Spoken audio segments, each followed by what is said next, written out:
আজ সকালে প্রচণ্ড বৃষ্টিতে ঘুমটা ভাঙল।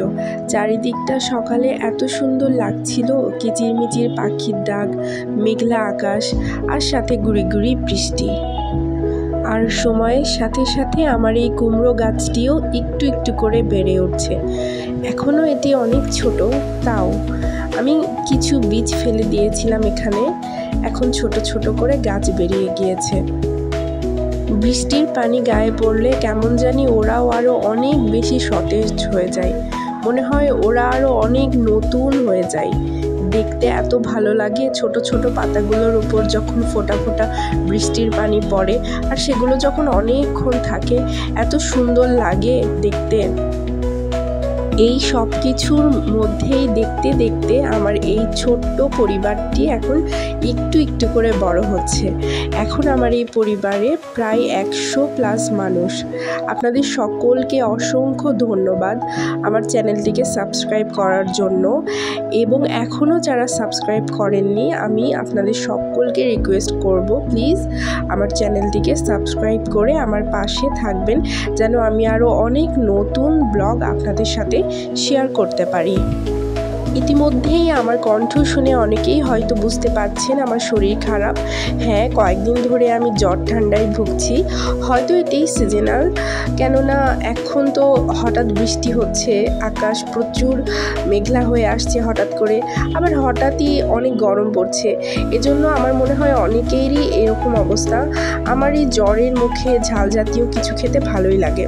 তো পরের দিন আমি আর আমার হাজব্যান্ড চলে গিয়েছিলাম গাজীপুরে। আমাদের কিছু দরকারি কাজে আমাদের এখানে যেতে হয়েছিল। সামনেই ছিল বাংলাদেশ কৃষি গবেষণা ইনস্টিটিউট। এই জায়গাটি প্রচুর সুন্দর ছিল, আশেপাশে এত গাছগাছালি। তো যাই হোক, আমরা চিন্তা করলাম কোথায় খাওয়া যায়, কোথায় খাওয়া দাওয়া করা যায় দুপুরের জন্য। তো নর্মালি তো সবসময় রেস্টুরেন্টেই যাওয়া হয়, তো আমার হাজব্যান্ড বলল যে আজকে আমরা একটু ভিন্ন কিছু ট্রাই করতে পারি। গাজীপুরের আলামিন রেস্টুরেন্টটা বেশ ফেমাস কালাভুনার জন্য। তো আমরা দুজন মিলে ডিসাইড করলাম ঠিক আছে সেখানেই যাওয়া যাক। ওটা একটি নর্মাল হোটেল, একদমই নর্মাল, কিন্তু অনেক ব্লগাররা ওখানে খাওয়া দাওয়া তারপরে ওখানকার পরিবেশ নিয়ে কিন্তু ব্লগ করেছে। তারপরেই আমরা ফাইনালি ডিসাইড করে একটি অটো নিয়ে আমরা যাওয়া শুরু করে দিয়েছিলাম। তো আপনারা দেখতেই পাচ্ছেন গাজীপুর ঢাকার একবারেই পার্শ্ববর্তী এলাকা, তবুও এই যে ভিতর দিয়ে আমরা যাচ্ছিলাম, এই জায়গাটা কতটা সুন্দর ছিল ক্যামেরায় কতটা বুঝতে পারছেন জানি না, তবে আমি যখন যাচ্ছিলাম আশেপাশের জায়গাটা রেল লাইনের ধার দিয়ে এত ভালো ছিল, এত সুন্দর ছিল, খুবই ভালো লাগছিল পরিবেশটা। ঢাকাতে তো অলওয়েজ সবসময় জ্যাম, মানে ফাঁকা রাস্তা পাওয়াটা খুবই দুর্ভিক্ষ ব্যাপার হয়ে দাঁড়িয়েছে এই পর্যায়ে এসে। তো আমরা যাচ্ছিলাম হোটেলটির উদ্দেশ্যে।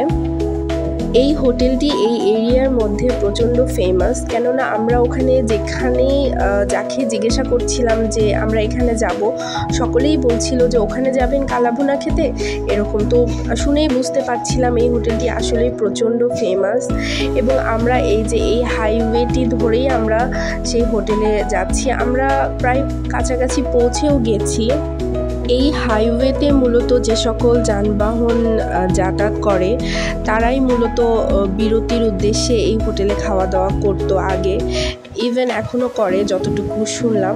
এই যে গল্প করতে করতে আমরা পৌঁছেও গেছি এখানে। এই যে এটি সেই হোটেল, আজ এখানে খাবো। আমাদের খাবার চলেও এসেছে, এখানে ভাত দিয়েছে, ভাতের পরিমাণটাও বেশ ভালো, সাথে এক্সট্রা করেও ভাত দিয়ে দিয়েছে, সালাদ, আর সালাদও বেশ অনেকখানি দিয়েছে। ওদের খাবারের পরিমাণ নিয়ে কথা হবে না, যথেষ্ট বেশি পরিমাণেরই খাবার দেয়। এখানে ভাজি দিয়েছে, সাথে আলু ভর্তা, আর এই যে সেই কালাভুনা যেটার কথাই বলছিলাম, দেখেছেন কতটা বেশি দিয়েছে। ইভেন আমি আরেকটা কথা বলতে চাই, কালাভুনা যে দামে আমরা খেয়েছি পার পারসন 300 টাকা করে, কিন্তু কালাভুনা শেষ হয়ে যাওয়ার পরে আপনাকে আরও 1 প্লেট কিন্তু তারা দিবে, এবং সেটির জন্য কোনো এক্সট্রা চার্জ নেবে না। তো এই বিষয়টা আমার কাছে খুবই ভালো লাগলো।